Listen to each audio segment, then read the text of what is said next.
Hey, it's absolutely wonderful to be here with all of you, to get to meet some of you. I tell you, I could have hardly imagined 35 years ago. We had become Christians before that, but we hadn't been involved in any kind of ministry, and we were in a church, and we started feeling like God was calling us. And I found this radio station, and it became my all-time favorite station. 35 years ago, this program, I would turn it on every day, and I would hear that familiar refrain, God is on the throne and prayer changes things. You could have said that with me, couldn't you? I absolutely loved it, and I could not hardly have imagined that, these many years later, that I would be standing here in Bristol, Virginia, with the Southwest Radio Church and be able to do shows with legendary figures like Noah Hutchings. And what a character and a cool guy he is, huh? Absolutely. He has made me laugh. I'm telling you, he has got some of the greatest stories, and now I've got the new one where he wouldn't marry that woman, that Arab woman, so it cost him $5 for the tea, but he has got some of the greatest stories. Man, I don't know if he ever told you the one about the dignitary that was supposed to come out of the elevator, and the guy that was a little bit mentally handicapped and naked came out of it instead. If you haven't heard that story, get him to tell it to you, because I'm telling you what. All those years of ministry. But what I did not know, in fact, I had asked Larry Spargamino earlier, how many years has Noah Hutchings been working with the Southwest Radio Church? Because I told my wife last night, I said, I am certain that 35 years ago, every day it was Noah Hutchings, David Weber, and Emil Gavrelak. Remember? And so I bought Noah's book, Prophecy in Stone. And until my house burned down in January, I had an original version from almost 35 years ago of Prophecy in Stone. I had boxes full of the gospel truth. I mean, I was a devotee, right? I thought these guys were so far ahead of their time. And I'll tell you that I believe today that the ministry of Southwest Radio Church has never been more needed than it is today. There are very few true, blue, Bible-believing, prophetic ministries around anymore. And yet, look at the world. We have never more needed prophetic ministries than what we do today. So thank God for the Southwest Radio Church. And I sure hope and pray that you will give them all of your support. I told these guys a moment ago, you better keep a close arm on that volume because it might take you a little while to calibrate me. Now, just before we get started, and I've had people tell me in the past that sometimes I get to talking too fast. My response to that used to be just make your ears hear me fast.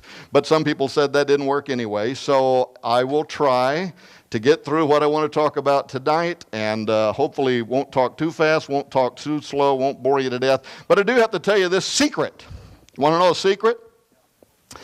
When Noah was thinking about this year's Bristol conference, they wanted to make it the best that it had ever been before.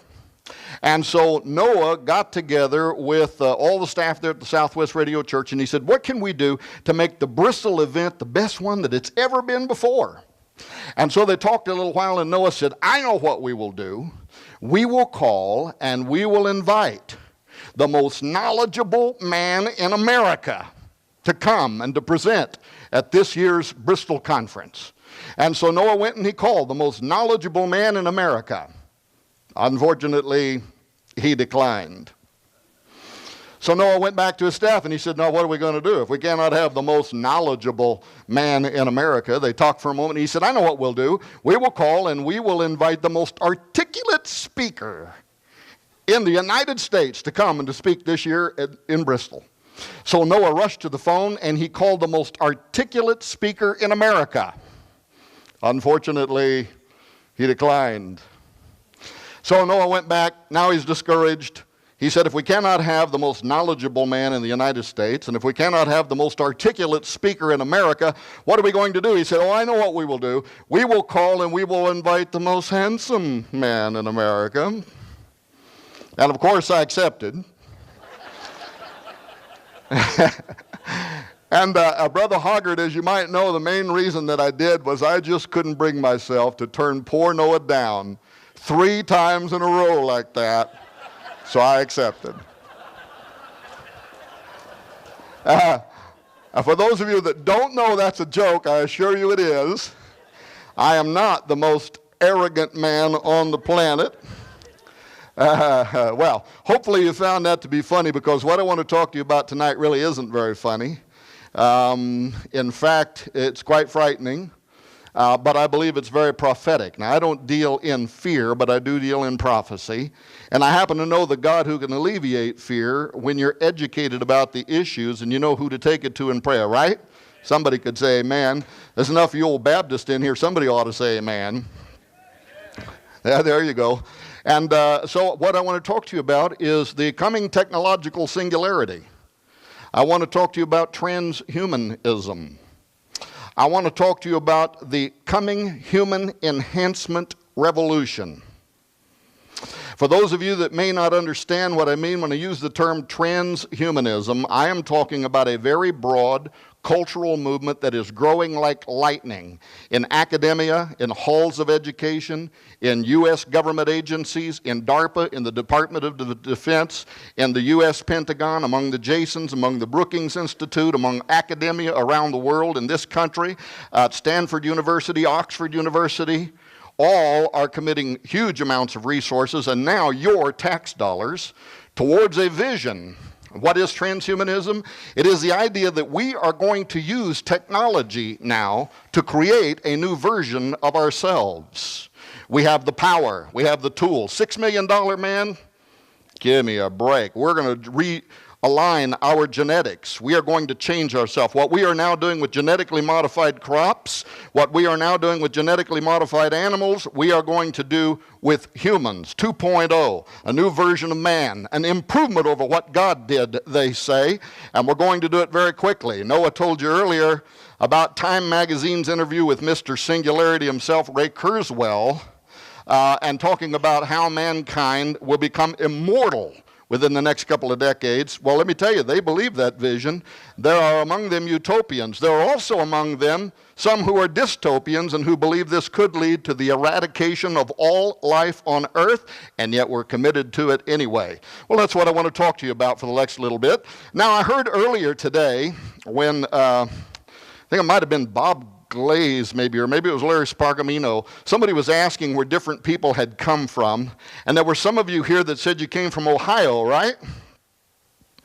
It's basically sitting in the same area. Were you there last year at the Science and Supernatural Conference in Ohio? Well, I spoke there, and I was quite certain that most Ohioans were completely unaware that right there in their state, in recent years, nearly $1 million. Here's the headline, by the way, right there. Actually, there's the Medical News Today press release right there. Case Law School, that's a law school that's in Ohio, receives $773,000 NIH, that's the National Institute of Health. That's the largest department in the United States that doles out your tax dollars for health-related research.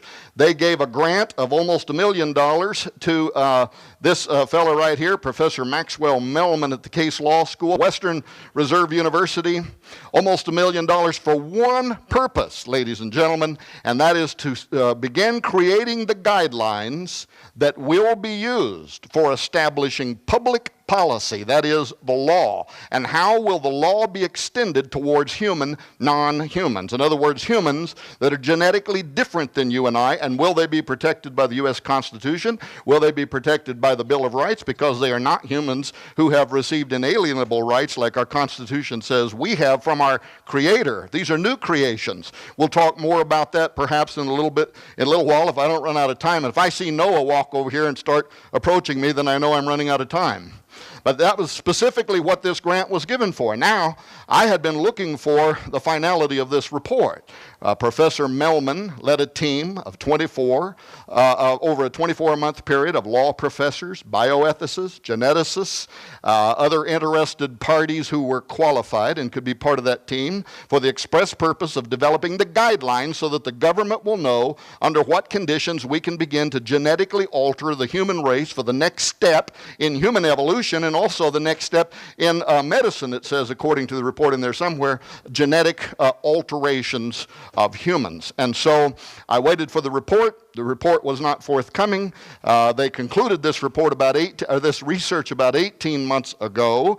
But whereas I have not yet been able to find the report that was supposed to come forward, I did notice this, that Professor Maxwell Mellman, who led this research, left Case Law School, began traveling the United States of America, and right now he's going to colleges and universities, and he's giving 2 lectures. One is called Directed Evolution, Public Policy and Enhancement, and the second is called Transhumanism and the Future of Democracy.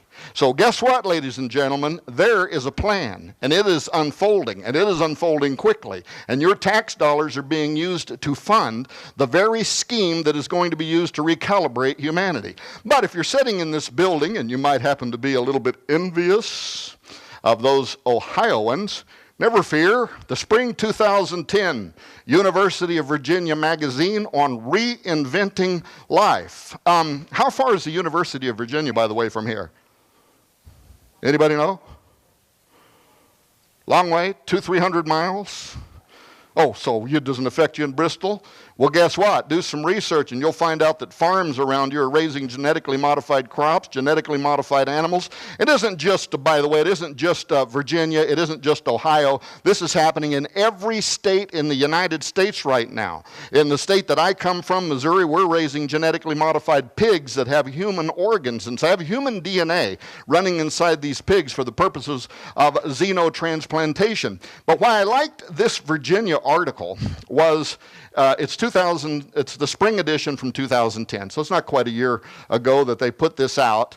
But it's quite a lengthy article. You ought to Google this and go get this 2010 spring edition. You can get it from the University of Virginia's website.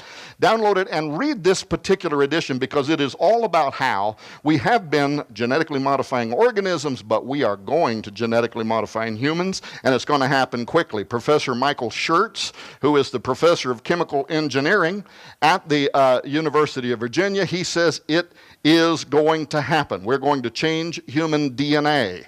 Who doesn't want to be stronger, thinner, healthier? We need to start figuring out right now how to lay down the rules so that it is used in the most beneficial ways possible. That's what everybody is saying. We got to develop the rules so that we can make sure that as we begin creating a new form of Nephilim, a new Watchers technology, that we do this so that we become the good little demigods that we are supposed to be. What? For what purpose? I don't know, to rise up and challenge God. I think this is what we're doing. You know, here's the thing that kind of gets me, and I apologize, I do tend to jump around, and so hopefully you won't get mad and start throwing stuff at me. What does God know that we don't know? Besides a lot, what does he know that we don't know? Why did God put barriers between the species? Why did he order that each kind reproduce after its own kind? And what will man now do in its arrogance as we begin combining ourselves with animals and other synthetic forms of life? We could literally release a kind of prion contamination, a cross-species disease for which humanity has absolutely no defenses. It could be a fulfillment of biblical prophecy. It could be a plague of new black death upon the earth. But we are racing into this technology as fast as we possibly can. And you and I, ladies and gentlemen, are already eating genetically modified foods. In Britain, where the brother was speaking from just a moment ago, and he just barely touched on how they're creating genetically modified monstrosities over there. Genetic chimeras that are part human, part animal for research purposes. This is happening. They've created humans in Britain that have 3 genetic parents. They're creating designer children. It's happening there. It's coming here. And as Professor Schertz says, it is going to happen. Whenever the technology exists, we use it, period. We're going to use it. But I found later on in his article, if you read it, something very interesting. He says, when scientists first start working with human DNA, he's talking about when we actually start genetically altering humans. If you read the article, that's what he's talking about. We are going to botch it.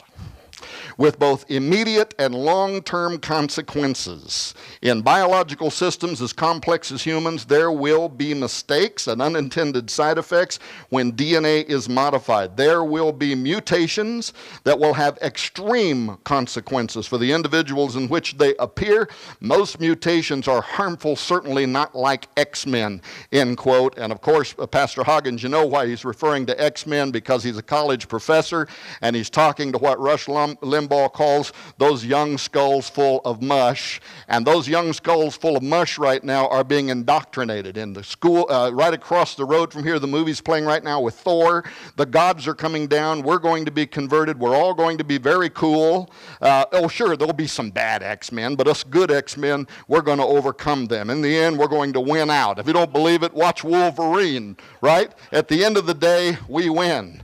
And that's what this generation is buying into. There's a new poll out now that says 75% of people under the age of 25 have had their worldview more shaped by Star Wars movies than they have Christian churches. This generation is being sold into something, ladies and gentlemen, and it is not going to end well. And I believe that it is probably the billion-pound elephant standing in the middle of most prophecy circles that are too afraid to even touch this subject matter, saying, when is somebody going to pay attention to me? Because we are entering into the days of Noah. We are entering into a period of time where the world, where the Bible says men's hearts are going to fail them for fear for seeing those things that are coming upon the earth. We're entering into it. Oh, okay, well, you may say this, but surely, Tom, these are just isolated news stories, right? You've seen preachers that do that. Spend 8 days trying to find one headline to support their proof text. You know, search and search. I got to have something that will make what I'm talking about sound like it's real. So, did you do that, Tom? Did you go out and just grab a couple of headlines? Listen, I could honestly, not exaggerating, I could spend 10 hours standing here thumbing through news stories out of the last 24 months. But let me just show you a few of the headlines that are both, they're news stories from reputable news sources. Some of these are from U.S. government and European government reports that are recent reports. Some of these are from peer-reviewed medical journals, but let's just have a very fast look at some of these. Here's the 2010 newest State of the Future report from the Millennium Project. If you don't know who the Millennium Project is, very important. They were formed out of the United Nations a few years back. The Smithsonian Institution, the Futures Group International, the American Council for the UNU. They're global futurists. They basically predict the future for GMOs, for governments, whoever needs information. That's what they do. They're among the elite of the scientific community. You can Google this at Google. Say, I told you I was educated. You can go to Google and you can Google this. I got a doctorate from somewhere, I just can't remember where. You can Google this, you can download this report, read it for yourself, because it's got a lot of very important information in it. But here was what, part of what leaped out at me is when they begin talking about the human genetic revolution that is coming, the human enhancement revolution, and they start talking about, quote, as computer code is written to create software to augment human capabilities, so too genetic code will be written to create life forms to augment human civilization.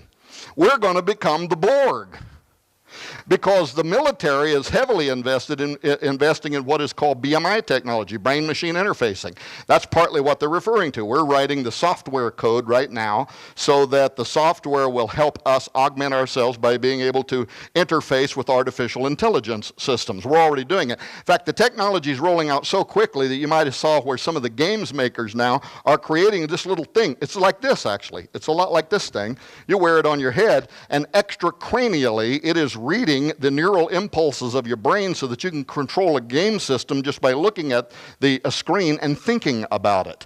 You saw the research where they have rhesus monkeys, and they've opened up their cranium and they put a chip in their brain and they can control a cursor. Well, we're way past that. The military, some of the most recent reports from the military, they're talking about Terminator technology, where within the next 24 months they're going to be field testing a device no bigger than a Bluetooth that a soldier can wear above their ear so that soldiers can communicate with the foreign form of synthetic telekinesis. They'll be able to communicate with each other from battlefield to various things. They'll control robotic devices, drones, robotic tanks, just by thinking about it. You might have saw the story this week. They're creating the helmet right now that will allow them to visualize the battlefield at great distances and by thinking about it, tell these drones where to go and what to do. Well, it takes software to help these machine devices break down the neural processes of the brain. The brain's secret language has been very complex. This is why DARPA, many other military agencies have invested literally billions of dollars over the last few decades trying to decipher the secret language of our brain waves. Well, they're getting very close now. They've created the algorithms, and now they're being able to read this code. They'll parse it down into computers where it is translated into digital code, which then forms words and commands. It can then be picked up on the other side. Matter of fact, two humans just communicated with each other, one in Europe and one here, telekinetically using two computer devices, and this device that's being tested by the government. Well, what they're saying is, as computer code is written to create software to augment human capabilities, it is going to outpace us normal humans. We're no longer going to be able to adapt. I mean, we may need something else. We may need 8 arms. We may need some other kind of organism that is not natural to humans. And as we begin creating the Borg, we're going to need to create genetic code that will be written to create life forms to augment civilization. This from the 2010 State of the Future report. Hey, here's the Mail Online. Back to Britain again. Your children will live to see man merge with machines, but will it save us or destroy us? That is the question. Here's the Evangelical Lutheran Church in America, Redesigning Humans, the Final Frontier. And this article, they're talking about men like Professor Gregory Stock. Gregory Stock is a brilliant man. He is working with scientists in the United States and other countries right now on what is called genetic germline engineering. Why is genetic germline engineering important? Because it's different than making a genetic alteration to an adult specimen. For instance, you've heard of gene doping. Sports figure, they get injected with particular kind of genes that will then give them performance abilities, and this is called gene doping, and it's not like the old, stuff that they used to take that would turn up in drug tests. So this is becoming a problem. Well, but with gene doping, if you go into your local genetics laboratory and get injected with a bunch of genes that might help you do something, that will not be passed on to your next generation. You have babies, it doesn't pass on to them. But with genetic germline engineering, it does. We make changes at the very early embryonic level. We make changes at the sperm level. We make changes at the egg level. We're already doing this. It's not a theoretical science. And what people like Professor Gregory Stock are saying is if we want to produce a better future for humans, the best way to do it is begin to genetically re-engineer humans now at these lowest possible levels, and then all offspring from them forward will forever be something different than what humans are today. And they're very much working towards this. In fact, here he says in his own words, we know that Homo sapiens, that's you, is not the final word in primate evolution, but few have yet grasped that we are on the cusp of profound biological change, poised to transcend our current form and character on a journey to destinations of new imagination. Glory to God. Yeah, I think this was thought of once before. And by the way, Pastor Hoggard is going to be talking later. Are you going to bring up the triple helix? All right, then I'm not going to steal none of your thunder, but just in case, when he's talking about a triple helix, if you think he's stretching the facts, here's the Scientific American triple helix, designing a new molecule of life. Human evolution is not over. You didn't even know that your double helix was outdated, did you? Here you are, Chevy Chevettes and Ford Pintos, and didn't even know it. Well, your benevolent overlords are getting ready to upgrade you to Cadillacs, in their opinion. Christianity today, the techno-sapiens are coming. When God fashioned man and woman, he called his creation very good. Transhumanists say that by manipulating our bodies with microscopic tools, we can do better than God did. Hey, here's another one. And note that this is Reuters. one of the most respected news sources in the world. So I wanted to say that so you would know that this wasn't from Weekly World News, and I didn't photocopy a tabloid magazine that I grabbed as I was heading out of the grocery store. Reuters, but here's the article: scientists want debate on animals with human genes. And then look at this first paragraph. A mouse that can speak, a monkey with Down's syndrome, dogs with human hands or feet. British scientists want to know if such experiments are acceptable or if they go too far in the name of medical science or medical research. There's a little bit of an interesting backstory on this. Am I too loud? Am I loud enough? Am I talking too fast? Am I talking too stupid? All right. There's a little bit of a backstory here, and Alan could even give us more on this, I'm quite certain, but in Britain, a few years back, they had what was called the embryology discussions. Now, the purpose behind the embryology discussions were there were scientists who were mostly being driven by large corporations in the pharmaceutical industry who wanted to create human-animal hybrids, human-animal chimeras, so that they could experiment on them. And the reason for doing this, you would put human enzymes inside of an animal, and now you can bypass the FDA's regulations or the British regulations on being able to use humans for experimental drugs. But if you create an animal that's got enough human genetics in it, you can do the testing on the animal, and now you can test whether that therapy that you're trying to create is working well, and then you can speed up the process, get approval, and there's hundreds of trillions of dollars to be made in the genetics revolution in the genetics industry. So these guys are being driven by big corporations. They don't really care very much about life, evidently, because they're blending humans and animals. They want to get public funds in Britain. They want tax dollars from Britain to fund their experiments.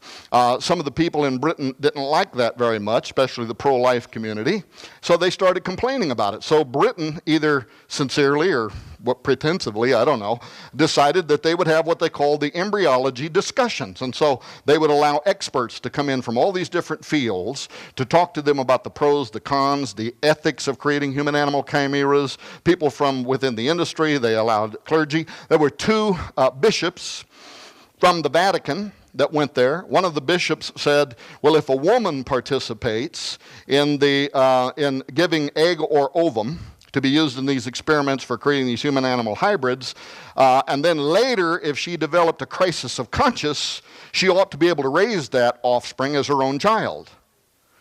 This is what the bishop from the Vatican said. Well, anyway, the embryology discussions went along. The government finally decided they were going to dole out this money on a case-by-case basis, which pretty much means they've been funding everything that anybody wanted to do over there, and under the pretense of, being fair and balanced, which is kind of an American term, Alan.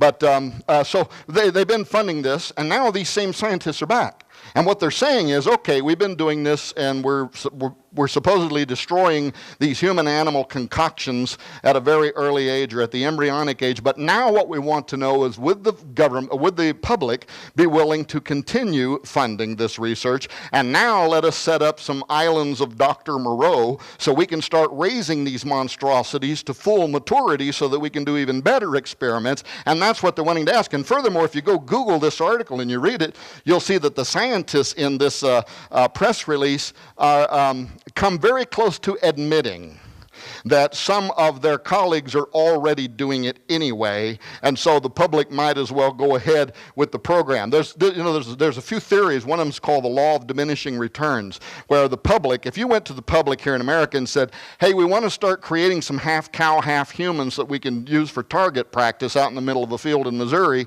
what do you think? Most of the public is going to say no. Even the crazy ones are going to say no. But you get them used to something happening in a laboratory setting, out of sight, out of mind. Your dollars are flowing into stem cell sciences. George Bush tried to put an end to this, by the way. I had some problems with George Bush, but I voted for him, George W. Bush. And in the State of the Union address, I think it was in 2006, I believe, he called for legislation for prohibiting the creation of human-animal chimeras and other patentable forms of humans. That's how far the science was advancing then. Well, he put limitations on how the stem cells could be used. One of the first things that Obama did was he raised those limitations, and that's been in the news. But he wants these scientists, these kind of scientists, to fully be able to do exactly that. Create dogs with human hands and feet. Create mice that have fully developed human brains. Stanford University in California already created mice with 10% human brains, and the panel at Stanford University has already approved the next step in that to create mice with 100% human brains. And two of the former members of the President's Council on Bioethics wrote articles about it where they were talking about what if this mouse becomes humanized? What if this mouse suddenly begins questioning, who am I? Is there a God? Well, you have become a God. You can't just create something then wipe it out. I mean, this is not the way God deals with nature, is it? And if we're going to play God, then we have to take the role of God. That's what their argument was back to the Stanford University. Well, in any case, ladies and gentlemen, I mean, this thing is so far out of the box, but dogs with human hands and feet kind of reminds me of a story. You want to hear a story? Want to hear a story? There was a Baptist, and he wanted to have a Baptist dog. Not just no normal dog. He wanted a Baptist dog, by golly, and he was a Baptist preacher, so he was pretty adamant about it. And so him and his wife got to looking around. Finally, one day, somehow, somewhere, they found a kennel that specialized in religious dogs. So he went to the kennel. He said, I want a Baptist dog and no other kind of a dog. And the man brought out Fido, and he said, that's the best Baptist dog I got right there. So the preacher looked at him, and he said, fetch a Bible. This dog rushed off, came back a few minutes later, and Noah, he not only had a Bible, he had a King James version of the Bible. Whoo! The woman looked down at the dog, and she said, turn to Psalm 78. The dog leaped down with great dexterity, began with his paw, turned right to the book, Psalm 78. They said, we're having this dog. That's the best Baptist dog I ever saw. They bought the Baptist dog, took the Baptist dog home, called their friends to come over, said, man, you have got to come and see this Baptist dog. So the friends came over, and they're running him through the rituals. Go get a King James Bible, turn to this book of the Bible, turn to that book of the Bible. And one of the friends said, yeah, but can he do regular dog tricks? You know, like roll over, speak, heel, that kind of stuff? The Baptist said, I don't know. I hadn't thought about that. So he looked at the dog, and he said, heel. The dog leaped into the air. The dog slowly began floating towards him, extending his hand, and started to speak in a funny language. And the Baptist grabbed him out of the air and said, those dirty rats sold me a Pentecostal dog. The Washington Post, of mice, men, and in between, scientists debate blending of human and animal forms. Merely human? The New York Times, merely human? That's so yesterday. Monsters, Inc., the Pentagon plan to create mutant super soldiers, a counterpunch. Here's the Center for Bioethics and Human Dignity, the future of the human species. Discovery News. Somebody was telling me earlier about blood now being used for creating circuitry, and I said, I know what you're talking about, and it reminded me of this slide. Part human, part machine, transistors devised. Here's the danger room again. Pentagon looks to breed immortal synthetic organisms, molecular kill switch included. They're trying to figure out how to get around cellular death. They want immortal life, but they don't want to have to get it from God. Hey, here was an interesting article. Top Pentagon scientists fear brain-modified foes. Why this article was interesting to me, although this one came out about 3 years ago, but this was the first one in which we learned that the Jasons. Who are the Jasons? The Jasons are the celebrated scientists on the Pentagon's most prestigious scientific advisory panel. That's about all you'll ever know about the Jasons. They're highly guarded, but they are considered to be among the elite minds in the world, and they offer advice to the Pentagon, to the Department of Defense, to the Defense Advanced Research Projects Agency, but they had created a report that was supposed to be for your eyes only to the Pentagon, in which they were detailing how that the human enhancement revolution is going to be the next arms race, and it's going to be here within 24 months. That was leaked by Secrecy News to Wired Magazine, who created that article. Well, here's Discovery News. Discovery News looked into the genetics revolution, genetics, robotics, artificial intelligence, nanotechnology, synthetic biology, neuropharmacology, pharmacology, just a lot of stuff that ends with the phrase ology, and how that in the hands of the transhumanists is, quote, the most dangerous idea in the world. Professor Francis Fukuyama, a celebrated scientist, took it even further. He said it is the most dangerous idea in the history of mankind, and it could this century lead to the extinction of the human race. Well, we're back to Virginia. Virginia Journal of Law and Technology, patentability of extinct organisms regenerated through cloning. And yes, that's exactly what it sounds like. They're talking about bringing back to life organisms, living things that have been dead for millennia. And we have no idea what they could do in this environment, but we're going to bring them back anyway. We're back to Virginia number 2, the University of Virginia. Virginia team wins bronze medal in genetically engineered machines competition. The reason I put this one on there is so that you would see how fast the genetics revolution is becoming ho-hum and every day. The creation of new novel forms of life, things that God did not create and that have never been on the earth before, is now, for the past 4 years, the iGEM competition. The genetically engineered machine competition has been a basis of our colleges and universities across the nation, and college kids. They're getting gene sequencers, and they're creating new forms of life that do things that have never existed in history. And these are living organisms. These are creatures. They are alive. And they do things that have never existed on Earth, and it's becoming so every day that now the college kids are competing to create new novel forms of life that actually will do things. That's why they call them a machine. And this last year, the Virginia team won the bronze medal. Here's back to Virginia number 3, Virginia Journal of Law and Technology, moving beyond gene doping, preparing for genetic modification in sport. And basically what they're saying is it's going to start on the battlefield. It's going to very quickly move into the culture at large. It'll begin in sport. We'll begin genetically modifying those sports figures and our heroes and the rest of it. And then for those of you who can afford it, you too can be genetically modified. There are hundreds more similar news and peer-reviewed articles on the coming human enhancement revolution.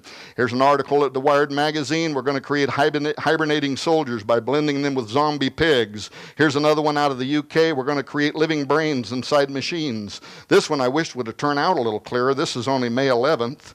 So this is just a few days ago on the post-genetic code. What they're saying is we've spent the last couple of decades mapping the human genetic code, but now as we begin genetically altering humanity, we are going to move into the post-genetic code period. Here again in DARPA's Danger Room, crowdsource intel, edit DNA. That's in this year's DARPA's budget has millions of dollars set aside for editing soldiers' DNA, for changing them genetically. Here's an article from Raiders News Network just a few days ago.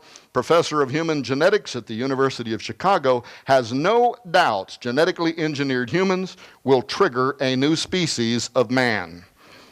Here we are at the New York Times 3 days ago. We are entering the hybrid age. And what the New York Times was talking about is we had the Bronze Age, we had the Industrial Age, we had the Information Age, which we're just now coming out of when the internet was invented and all that. And now we are entering the hybrid age, the age in which everything, dogs, cats, food, humans, every living thing is going to be hybridized. Well, how soon before the human enhancement revolution is widespread? About the same amount of time as when I run out of time on giving this lecture. All of the government reports are saying after the year 2012, all bets are off. You can download this article, Converging Technologies for Improving Human Performance. It's almost 500 pages long. You ought to download it. You ought to read it because you paid for it. This was a taxpayer-funded report, and it came out about 10 years ago. And the reason I put this here is because it illustrated that the government has known for at least over a decade that the human enhancement revolution was coming. And as a matter of fact, this article, see these abbreviations, nano, bio, info, cogno. If you read this, they've got bullet points. They've got charts and graphs in there. They speculated how that within a decade, here's how we're going to begin altering the human race. Well, they were exactly right. Beyond the year 2012, here's DARPA's Department of Defense fiscal year 2011 budget page that I took out of the page so that you would see for yourself biodesign. We are going to create an immortal form of life. It's in this year's budget. This is the 2011 presidential DARPA budget. We are going to create an immortal, militarized form of life. In fact, DARPA is so concerned about the creation of this new form of life that they sound to me like they're confused because they want a kill switch put in it. First question that popped into my mind is, how do you kill something that's immortal? Well, maybe they want to put it to sleep, but they're so concerned with this militarized new form of life falling into the hands of our enemies and then being used against us, or getting out of control and turning on us on its own, that they want constraints against it. If you get the 2011 DARPA budget, you'll actually see language in there. This is a quote: editing a soldier's DNA. There's millions of dollars in there for the altering of humans. Well, Time magazine, Noah referred to it earlier, February. They looked into DARPA's programs. They looked into human enhancement. They interviewed Mr. Ray Kurzweil, Mr. Singularity himself, and they determined that the year 2045 is the year that man becomes immortal, that it is not only inevitable, it is imminent, but some believe the new man is going to be here even sooner, and they're preparing for it. Our military is preparing for it. In fact, the Jasons, in their most recent update, have told the Department of Defense that they now have less than 18 months to get ahead of this technology. What I'd like to know is what the Jasons know that we don't know. What do they know about what China may be doing, or what Russia may be doing, or what's happening in Asia, or some other country that could potentially be our enemy? Why would the Jasons? This is not the lunatic fringe. These are the most celebrated scientists that work with our intelligence communities. Why would they be telling the Department of Defense, you have got to get ahead of this technology now, and if you wait even 18 months, you will fall unrecoverably, that's their words, unrecoverably behind in this next arms race. So, some are preparing for it now. At the Birkbeck Law School, and University, are you familiar with the Birkbeck School? No. Well, in any case, this is one of the world's leading law schools. I was asking Alan, by the way, sorry. Where they prepare students who want careers in criminal law. And the Birkbeck Law School put out a press release not long ago, and guess what they were talking about? The need in the near future to create new classes for guess what? Trying to analyze a crime scene perpetrated by a human non-human. And the whole point was everything we know about forensics. 200 years of developing a science called crime scene investigation is getting ready to be challenged, because if the perpetrator of a violent rape scene where a woman is found who was raped and murdered by a serial rapist was the activity of a man who is part wolf, there might not be anything we understand about forensics that would apply to this character, not his instincts, not his possible bloodlust.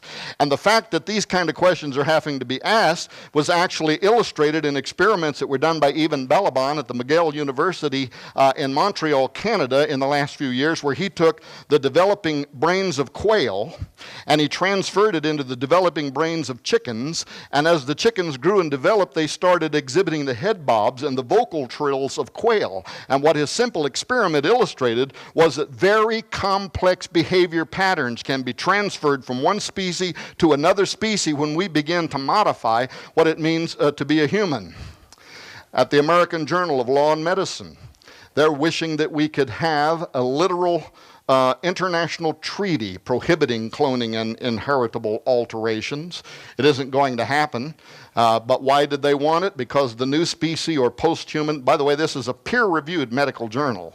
The new post-human will likely view the old normal humans as inferior, even savages, and fit for slavery or slaughter. The normals, on the other hand, may see the post-humans as a threat, and if they can, may engage in a preemptive strike by killing the post-humans before they themselves are killed or enslaved by them.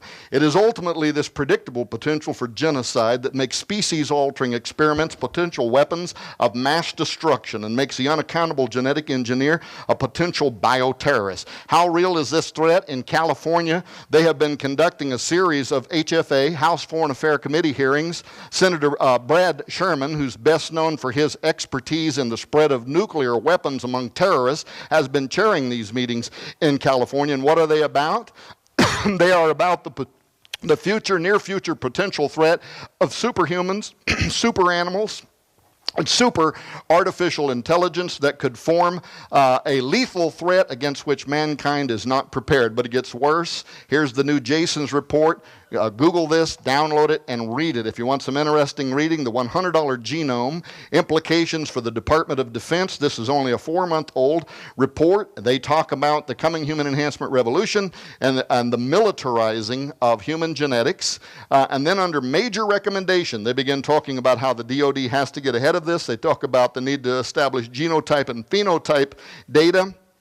And here's that phrase I was quoting a moment ago, waiting even 2 years. That would be next December 2012. To initiate this process may place them, that is the Department of Defense, unrecoverably behind in the race for personal genomics information and application. But these hot words, genotype and phenotype, if you remember your basic biology, and I'll make this this is an oversimplification, but to make me understand it, it has to be oversimplified. See, I can hardly even talk, let alone understand genotype and phenotype, you know what I mean. So genotype basically is what you are internally. This is what you inherit from your parents. This is your genetic makeup.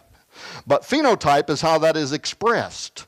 It's the way I walk. It's everything, really. It's more than that, but it's the way I talk. It's the way I'm bipedal. I'm a human. It's what makes me appear and look and behave and have instincts the way I do. That's the expression. That's the external expression of my internal genetic makeup. And what the Jasons are saying to the Department of Defense, as we begin changing humans, their phenotype is going to change. They are going to begin acting differently. They're going to take on animal characteristics. And we have got to now start building databases because this is the next arms race. We got to know what in the world it is we're unleashing basically on ourselves. But what the Jasons recognize is there isn't going to be an international moratorium on this technology. It is going to be. The United Nations has been talking about the U.S., Austria, China. They tried already to put together a voluntary prohibition on the development of this technology, and they all came out of it recognizing that, first of all, even if everybody agreed, some of them may be lying. They'd just develop it secretly anyway and try to use it to dominate the others. And furthermore, it's going to be driven by such monstrously huge corporate interests.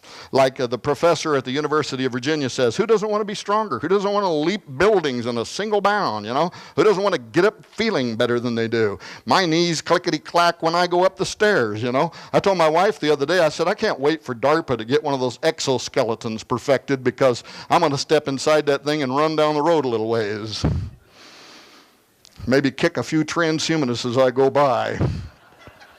Here's the Global Governance 2025 at a critical juncture. Download this and do read it. This is an important document. This was published in September. This is from the United States Office of the Director of National Intelligence, working with the European Institute of Security Studies. And guess what this report is about? This report primarily is about one thing. What are the triggers that could set in motion the sudden need for global government? What could suddenly set in motion the need for all of the major governments of the world to come together under one canopy under the pretense of mutual defense? That's what this report is about. And they talk about such things as the collapse of the dollar and biological warfare and a lot of other things, but then on page 35 it starts getting interesting as they start talking about new forms of human behavior and association, genetic modification of DNA at fertilization, open the possibility for designing humans with unique physical, emotional, and cognitive abilities. They're literally saying that this arms race could be the potential trigger that could set in motion the need for a global government. It gets worse. This is the Brookings Institute, the #1 policy think tank in the world, the #1 policy think tank in the United States. And they right now, this is happening right now, they're writing this brand new series called the Future of the Constitution series. We used that term earlier, inalienable rights. That's connected to the U.S. Constitution. Basically what it means is we believe in America, the founding of this country, the way our documents were written, that we have inalienable rights that are given to us from our Creator. And those must be protected by the Bill of Rights, the U.S. Constitution, our courts, our laws, the freedom of speech, and so on. Well, what the Brookings Institute are saying is, are we going to extend those rights to humans who are not human? They're only part human. And this entire series from the #1 policy think tank in the world is taking on this issue now, the future of the Constitution series with special regard to enhance human non-humans. And right here, this is a screen grab from the Brookings Institute. This was published just a few weeks back, endowed by their creator with a question mark, the future of constitutional personhood. Why is there a question mark on there if we already know that we've been endowed by these rights with our creator? Because they're not talking about that creator, they're talking about us, the life forms that we are going to create. Things that are only partly human, will we extend to them the constitutional defenses? And then, now that's, by the way, that's article, I think, number 10 in the Future of the Constitution series. This is an excerpt from article number 9, Reproductive Rights and Reproductive Technology. And I know I'm going to run out of time, so I won't take time to read all this. Basically, they give a scenario where two gay men fall in love in the near future, and in the near future, gay marriage is constitutionally protected, and they want to have a true genetic offspring. The two men want a child that is genetically made up of them, their two DNA, not a man and a woman, but two men. And the technology is going to be there, but they want something more than that. They want to increase the certainty that when this child is born, it will be predisposed to being a homosexual. And so they will insert additional gay genes into the child. Did you ever see the movie Gattaca? We're talking about a future gay Gattaca, the creation of genetically engineered homosexual people, and the need to make sure that we protect these people under the Constitution. Well, Tom, is there anything spiritual or supernatural about all this? There sure is, and I don't have any time to talk about it. We have entered an unprecedented period that I call the dawn of techno-dimensional spiritual warfare. This is the book that Noah was telling you about earlier. You can get that book from him. It's all about this subject. It has a lot more documentation in it than this today. But what I can tell you is, and I know this from experience, that Noah is walking this direction, and I'm going to be done very soon.